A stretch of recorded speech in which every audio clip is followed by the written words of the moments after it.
Good evening friends.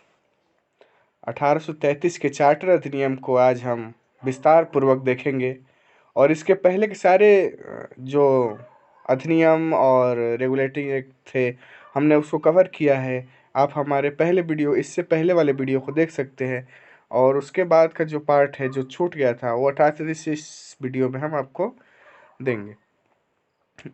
इस अधिनियम की कुछ विशेषताएं थी। 1833 के चार्टर अधिनियम, इसने बंगाल के गवर्नर जनरल को भारत का गवर्नर जनरल बना दिया था। इसने बंगाल के गवर्नर जनरल को भारत का गवर्नर जनरल बना दिया, जिसमें सभी नागरिक और सैन्य शक्तियां निहित थी। उसके बाद इसको हम आगे देखेंगे। इस प्रकार इस अधिनियम ने पहली बार एक ऐसी सरकार का निर्माण किया जिसका ब्रिटिश कब्जे वाले संपूर्ण भारतीय क्षेत्र पर पूर्ण नियंत्रण था।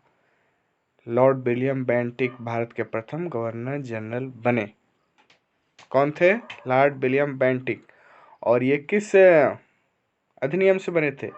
1833 के चार्टर अधिनियम द्वारा भारत के गवर्नर को भारत का गवर्नर जनरल बनाया गया। इसने मद्रास बम्बई के गवर्नरों को विधायिका संबंधी शक्ति से वंचित कर दिया और भारत के गवर्नर जनरल को पूरे ब्रिटिश भारत में विधायिका का असीमित अधिकार प्रदान कर दिया। इसके अंतर्गत इसके पहले जो कानून बने थे उन्हें नियामक कानून, और इस एक्ट के बाद और इस एक्ट को लेके जो भी कानून बने उन्हें अधिनियम कहा गया। इसे नोट्स करते जाएं आप लोग। उसके बाद इसके ठीक 20 साल बाद चार्टर अधिनियम का क्या था? एक श्रृंखला थी 20 सालों की। 1833 के बाद 1853, 1873 ऐसे करके था। ठीक है, 1793 से 1853 तक चला। 1853 ये अंतिम था, ये अंतिम चार्टर अधिनियम था। उसके बाद 1793 से उसके बाद अधिनियम की विशेषताएं देखते हैं हम लोग। आप लोग नोट डाउन करते जाइएगा, ज़्यादा इम्पोर्टेंट नहीं है, जो इम्पोर्टेंट है वही वही देखेंगे। ठीक है, तो जो ये था आपका 1853, इसने सिविल सेवकों की भर्ती एवं चयन हेतु खुली प्रतियोगिता व्यवस्था का शुभारंभ किया। इस प्रकार विशिष्ट सिविल सेवा भारतीय नागरिकों के लिए भी खोल दी गई और इसके लिए 1854 में भारतीय सिविल सेवा के संबंध में मैकाले समिति की नियुक्ति हुई। पहली बार कब कहा गया था कि सिविल सेवकों की भर्ती परीक्षा के द्वारा की जाएगी और उसमें सभी भारतीय नागरिकों को भी मौका दिया जाएगा? ये कहा गया था 1853 में। ओके, इसने कंपनी के शासन को विस्तारित कर दिया और भारत क्षेत्र को इंग्लैंड राजशाही के विश्वास के तहत कब्जे में रखने का अधिकार दिया। और ये एक इम्पोर्टेंट है इसका, ये आप लोग लिख लीजिएगा। इसने प्रथम बार भारतीय केंद्रीय विधान परिषद में स्थानीय प्रतिनिधित्व प्रारंभ किया। गवर्नर जनरल की परिषद में 6 नए सदस्यों में से 4 का चुनाव बंगाल, मद्रास, बम्बई और आगरा के स्थानीय प्रांतीय सरकारों द्वारा किया जाना था। अब आप लोगों ने देखा 1773 से जो संवैधानिक इतिहास प्रारंभ हुआ था, 1853 तक वो कंपनी के अधिकार में रहा था। 1853 क्या कहें, 1857 मान लीजिए, जब विद्रोह हुआ था 1857 का, आप लोग को पता ही होगा।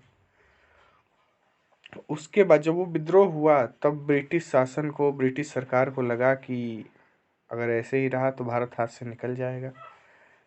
तो उन्होंने क्या किया कि 1858 का भारत शासन अधिनियम लाया। उसमें भारत का शासन कंपनी के हाथों से लेकर सीधे ताज के हाथों में दे दिया गया।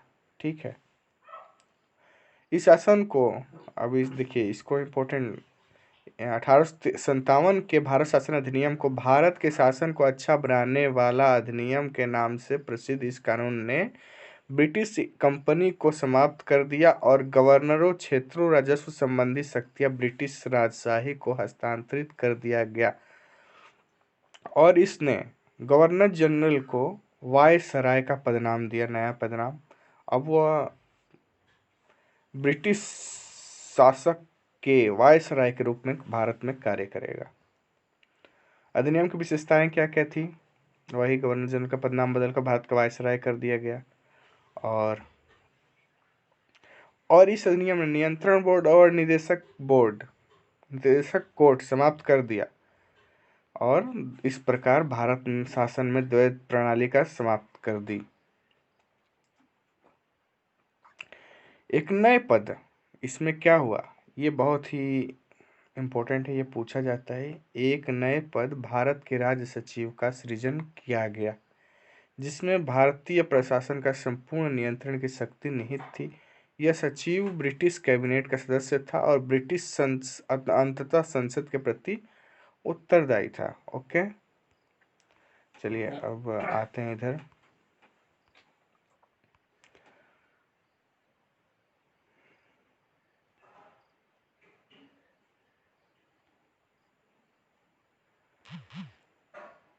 इसके बाद के कुछ है भारत परिषद अधिनियम 1861, 1892, 1909। देखिए 1861 की विशेषताएं देख लीजिए।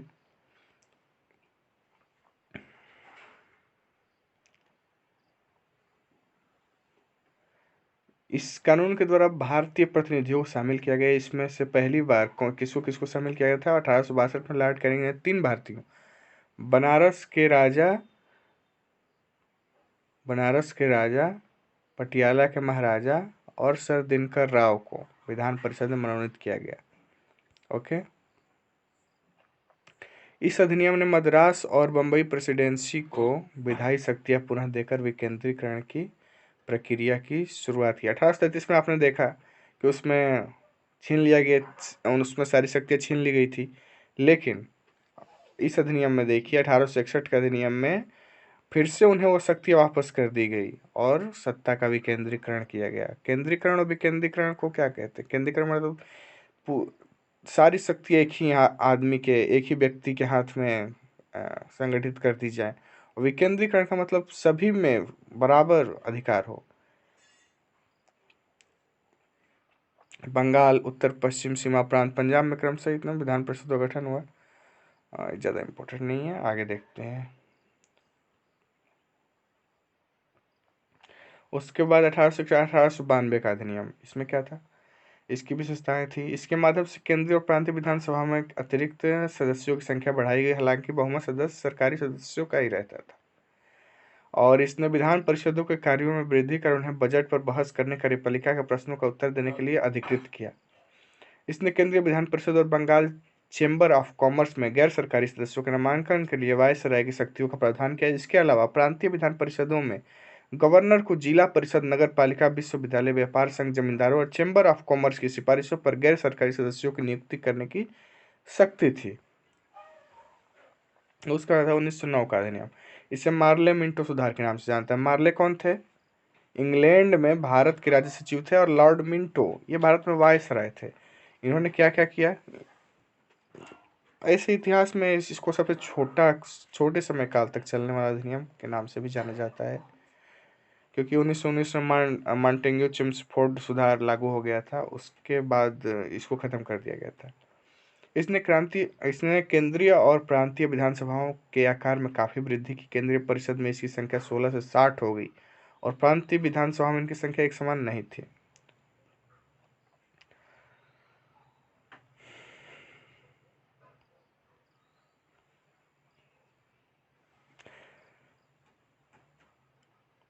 इस अधिनियम के अंतर्गत पहली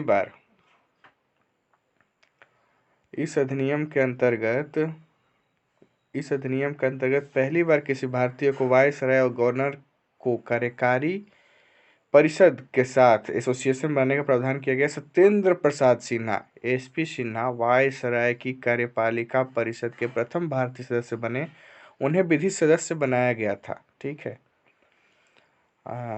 और एक इम्पोर्टेंट बात इसमें जो आप समझ सकते हैं, सबसे महत्वपूर्ण जो है इस अधिनियम की विशेषता जो थी, इस अधिनियम ने पृथक निर्वाचन के आधार पर मुस्लिमों के लिए सांप्रदायिक प्रतिनिधित्व का प्रावधान किया। इसके अंतर्गत मुस्लिम सदस्यों का चुनाव मुस्लिम मतदाता ही कर सकते थे। इस प्रकार से अधिनियम ने सांप्रदायिकता को वैधानिकता प्रदान की। लॉर्ड मिंटो को सांप्रदायिक निर्वाचन के जनक के रूप में किसको? लॉर्ड मिंटो को सांप्रदायिक निर्वाचन के जनक के रूप में जाना जाता है। ओके,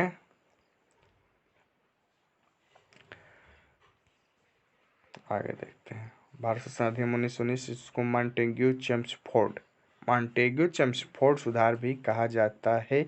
यह क्रमिक रूप से 1919 में भारत शासन अधिनियम बनाया, जो 1921 में लागू हुआ। कब लागू हुआ? 1921 में। केंद्रीय और प्रांतीय विषयों की सूची की पहचान कर एवं उन्हें पृथक कर राज्यों एवं केंद्रों पर नियंत्रण किया गया। केंद्रीय और प्रांतीय विधान परिषदों को अपनी सूचियों के विषयों पर विधान बनाने का अधिकार प्रदान किया गया, लेकिन सरकार का ढांचा केंद्रीयकात्मक ही बना रहा। इसने प्रांतीय विषयों को पुनः दो भागों में विभक्त किया, हस्तांतरित और आरक्षित। हस्तांतरित विषयों पर गवर्नर का शासन होता था, ये इंपॉर्टेंट है। इसने क्या किया? दो भागों में विभक्त किया। किसको? प्रांतीय विषयों को दो भागों में विभक्त किया। कौन कौन से? हस्तांतरित और आरक्षित, दो विषय थे। तो हस्तांतरित विषय पर कौन कानून बना सकता है? हस्तांतरित विषयों पर इस कार्य में वह उन मंत्रियों की सहायता लेता था जो विधान परिषद के प्रति उत्तरदायी थे, और दूसरी ओर आरक्षित विषयों पर गवर्नर कार्यपालिका परिषद की सहायता से शासन करता था, जो विधान परिषद के प्रति उत्तरदायी नहीं थी। क्या थी? विधान परिषद के प्रति उत्तरदायी नहीं थी। शासन की दोहरी व्यवस्था को द्वैध शासन, डाइआर्की से भी उत्पन्न शासन व्यवस्था कहा गया। हालांकि यह काफी हद तक असफल रही। इस अधिनियम ने पहली बार देश में द्विसदनीय व्यवस्था और प्रत्यक्ष निर्वाचन की व्यवस्था प्रारंभ की। इस प्रकार भारत के संविधान में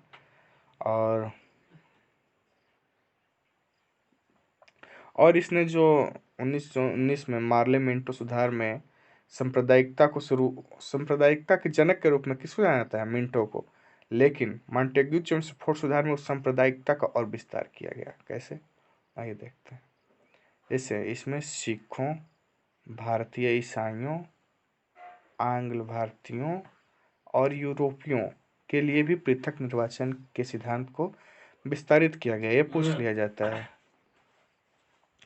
इस कानून ने संपत्ति कर या शिक्षा के आधार पर सीमित संख्या में लोगों को मताधिकार प्रदान किया। और इसमें एक महत्वपूर्ण बात ये हुई 1919 के अधिनियम में कि इसने पहली बार केंद्रीय बजट को राज्यों के बजट से अलग कर दिया और राज्य विधानसभाओं को अपना बजट स्वयं बनाने के लिए अधिकृत कर दिया। और इसमें 1926 में सिविल सेवकों की भर्ती के लिए केंद्रीय लोक सेवा आयोग का गठन किया गया। समझ गए? ओके। इसके अंतर्गत चलिए ये खत्म। साइमन आयोग क्यों आया था? आपको पता होगा, क्योंकि जैसे 1919 का मॉन्टेग्यू चेम्सफोर्ड सुधार कानून लागू हुआ, उसके बाद ये घोषणा हुई थी कि इसके 10 साल बाद इसके मतलब पुनरीक्षण, इसके निरीक्षण के लिए एक आयोग का गठन किया जाएगा कि यह जो सुधार है कितने कारगर सिद्ध हुए। ओके। लेकिन जो ब्रिटेन में सरकार थी, उनकी सरकार जाने वाली थी, उन्हें डर था कि कहीं हमारी सरकार चले। उससे पहले ही उन्होंने जल्दी जल्दी में एक आयोग का गठन 1927 में ही कर दिया, जिसके अध्यक्ष कौन थे? John Simon. तो इसने कुछ अपने सुधार प्रस्तुत किए जो 1930 में प्रस्तुत किए थे। 1930 में अपनी रिपोर्ट पेश कर दो शासन प्रणाली राज्यों में सरकार का विस्तार, ब्रिटिश निर्वाचन आयोग को जारी रखने की सिफारिश की। और इन संशोधनों को कहाँ लागू किया गया? 1935 सांप्रदायिक अवार्ड कब घोषित हुआ? 1930 में, 1931 और 1932। ये 3 साल थे जिसमें गोलमेज सम्मेलन होता, राउंड टेबल कॉन्फ्रेंस। और 1932 में जो वहाँ के प्रधानमंत्री थे रैमजे मैकडोनाल्ड, उन्होंने सांप्रदायिक अवार्ड की घोषणा की। उन्होंने क्या कहा था कि पहले तो मुस्लिमों का था ही, आपको पता है, सिख, ईसाई, यूरोपियन, आंग्ल भारतीयों के लिए भी अलग निर्वाचन व्यवस्था का विस्तार हो गया था। लेकिन इन्होंने क्या किया? दलितों के लिए भी इस कानून का विस्तार कर दिया, दलितों के लिए भी पृथक निर्वाचन क्षेत्र, और इसमें पहली बार दलितों को हिंदुओं से अलग माना गया था, जो कि गांधी जी के लिए बहुत ही असहनीय पीड़ादायक कष्ट दिया इसने। दलितों के लिए अलग निवास व्यवस्था, लेकिन गांधी जी इससे बहुत व्यतीत हुए। उन्होंने अवार्ड के संशोधन के लिए पूना की अरोध्या जेल में अनशन प्रारंभ कर दिया। अंततः कांग्रेस नेताओं और दलित नेताओं के बीच एक समझौता हुआ, जिससे पूना समझौता के नाम से जाना गया। इसमें संयुक्त हिंदू निर्वाचन व्यवस्था को बनाए रखा गया और दलितों के लिए भी स्थान भी आरक्षित किए गए।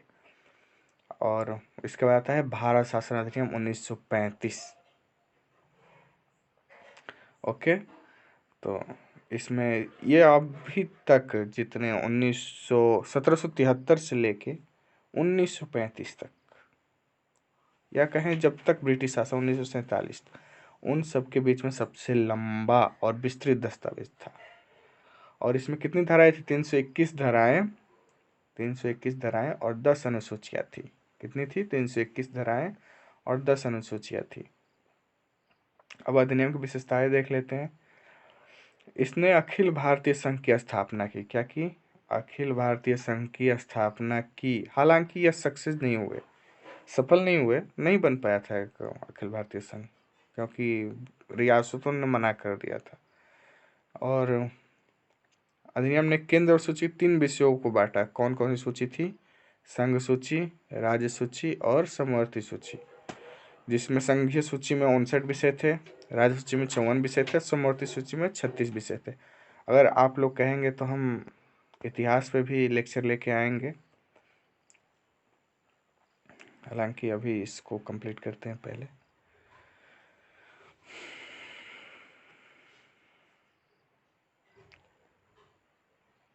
और इसने प्रांतों में देश शासन व्यवस्था समाप्त कर दी और प्रांतीय स्वायत्तता का शुभारंभ किया। राज्यों को अपने दायरे में रहकर स्वायत्त तरीके से 3 पृथक क्षेत्रों में शासन का अधिकार दिया गया। स्कृत अधिनियमों ने राज्यों में उत्तरदायी सरकार की स्थापना की, यानी गवर्नर को राज्य विधान परिषद के लिए उत्तरदायी मंत्रियों की सलाह पर काम करना आवश्यक था। यह व्यवस्था 1937 शुरू हुई, 1939 तक इसे समाप्त कर दिया गया।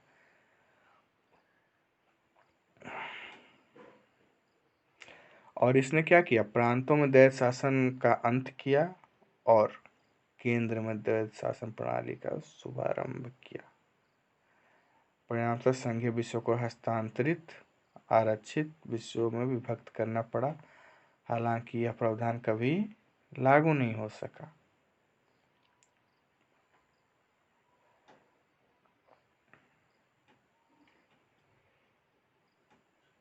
और इसने 1858 द्वारा स्थापित भारत परिषद को समाप्त कर दिया। इंग्लैंड में भारत सचिवों को सलाहकारों की टीम मिल गई। ओके,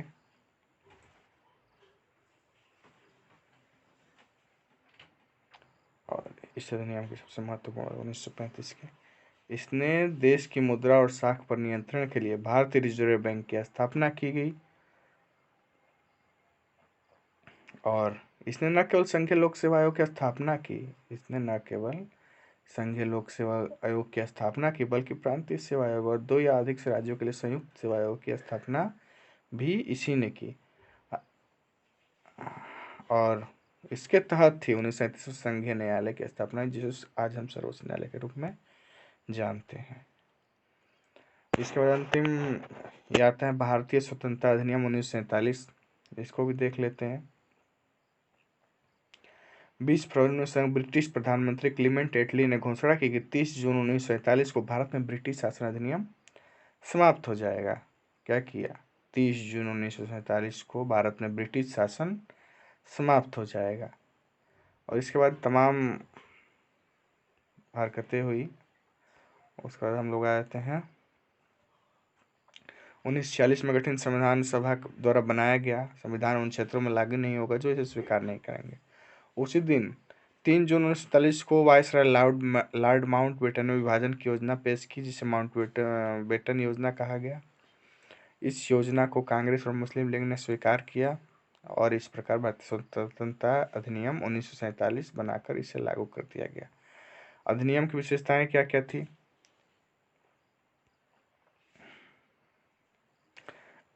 इसने भारत में ब्रिटिश राज समाप्त कर 15 अगस्त 1947 को इसे संप्रभु स्वतंत्र राष्ट्र घोषित कर दिया।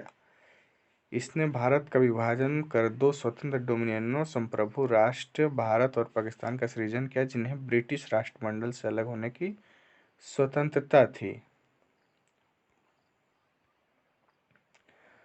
इसने क्या किया? वायसराय का पद समाप्त कर दिया। इसने वायसराय का पद समाप्त कर दिया और उसके स्थान पर दोनों डोमिनियन राज्यों में गवर्नर जनरल का पद का सृजन किया, जिसकी नियुक्ति के लिए नए राष्ट्र की कैबिनेट की सिफारिश पर ब्रिटेन ताजु करनी थी। इस पर ब्रिटेन सरकार का कोई नियंत्रण नहीं होना था। क्या था ये बहुत महत्वपूर्ण क्वेश्चन है, इसको ध्यान दें। नए राष्ट्र की कैबिनेट की सिफारिश पर ब्रिटेन के ताजु करनी थी। किसकी नियुक्ति? गवर्नर जनरल की। किसकी सिफारिश पर? भारत के कैबिनेट की सिफारिश पर। और कौन करता?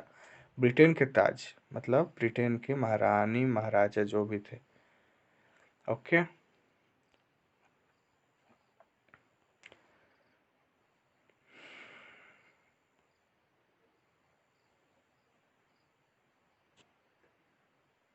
और दोनों डोमिनियन राज्यों की संविधान सभा को यह शक्ति प्रदान की कि वे नए संविधान का निर्माण और कार्यान्वित होने तक अपने अपने संबंधित क्षेत्रों के लिए विधानसभा बना सकती थी। 15 अगस्त 1947 के बाद ब्रिटिश संसद में पारित हुआ कोई भी अधिनियम दोनों डोमिनियन पर तब तक लागू नहीं होगा जब तक दोनों डोमिनियन इस कानून को मानने के लिए कानून नहीं बना लेंगे। ओके। इस कानून ने ब्रिटेन में भारत सचिव का पद समाप्त कर दिया और इसका सभी शक्ति राष्ट्रमंडल मामलों में राज्य सचिव को हस्तांतरित कर दी गई। इसने 15 अगस्त 1947 से भारतीय रियासतों पर ब्रिटिश संप्रभुता की समाप्ति की घोषणा भी की और इसके साथ ही आदिवासी क्षेत्र समझौता पर ब्रिटिश हस्तक्षेप समाप्त हो गया। इसने भारतीय रियासतों को यह स्वतंत्रता दी कि वे चाहें तो भारतीय डोमिनियन या पाकिस्तान डोमिनियन के साथ मिल सकते हैं, स्वतंत्र रह सकती हैं। इस अधिनियम में यह नया संविधान बनने तक प्रत्येक डोमिनियन में शासन संचालित करने है एवं भारत शासन अधिनियम 1935 के तहत उनकी प्रांतीय सभा में सरकार चलाने की व्यवस्था की। हालांकि दोनों डोमिनियन राज्य को इस कानून में सुधार करने का अधिकार था। इसने ब्रिटिश शासक को विधेयकों पर मताधिकार और ये एक बहुत महत्वपूर्ण टॉपिक है। इसने शाही उपाधि से भारत का सम्राट शब्द समाप्त कर दिया। क्या किया? भारत का सम्राट शब्द समाप्त कर दिया। और इसने भारत के राज्य सचिव द्वारा सिविल सेवा में नियुक्तियां करने और पदों में आरक्षण करने की प्रणाली समाप्त कर दी। 15 अगस्त 1947 से पूर्व के सिविल सेवा कर्मचारी को वही सुविधाएं मिलती रही जो उन्हें पहले से प्राप्त थी। तो आज का लेक्चर यहीं समाप्त करते हैं। अगर आपको आगे का पार्ट चाहिए तो कमेंट करें, बताएं हमें। धन्यवाद।